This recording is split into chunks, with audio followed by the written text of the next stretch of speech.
ఒళ్ళంతా టాటూలు వేసుకుని చూద్దాం రండి. పూర్తి వివరాలకు చదవండి రేపటి సాక్షి దినపత్రిక. రాష్ట్రంలో ప్రజలు డెంగ్యూతో బాధపడుతుంటే సీఎం డిప్యూటీ సీఎం మంత్రి పదవుల పంపకానికి ఢిల్లీకి చక్కర్లు కొడుతున్నారని ఎద్దేవా చేశారు బీజేపీ ఎంపీ రఘునందన్ రావు. విష జ్వరాల పట్ల ప్రభుత్వం వెంటనే చర్యలు తీసుకోవాలన్నారు. 2-3 నెలల్లో పంచాయతీ ఎన్నికలు నిర్వహించాలని, కులగణన పేరుతో వాయిదా వేయొద్దని డిమాండ్ చేశారు. ఎవరు చెరువులను కబ్జా చేసినా హైడ్రా కూల్చివేయాలని, అదే సమయంలో మిగతా అంశాలను కూడా పట్టించుకోవాలన్నారు ఎంపీ రఘునందన్ రావు.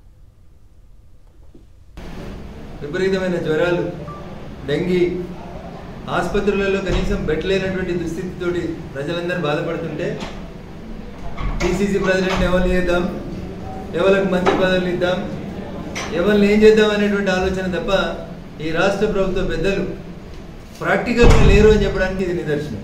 గ్రామాలలో పారిశుద్ధ్యం పడికేసింది, సర్పంచులకు బిల్లులు లేవు, పంచాయతీ సెక్రటరీలు బిల్లులు కట్టలేక భయపడుతున్నారు. కాబట్టి ఎక్కడ కూడా వ్యవస్థ నడుస్తలేదు. కాబట్టి వెంటనే గ్రామ పంచాయతీలకు ఎన్నికలు జరిపించాలని ఈ రాష్ట్ర ప్రభుత్వాన్ని నేను డిమాండ్ చేస్తా ఉన్నాను.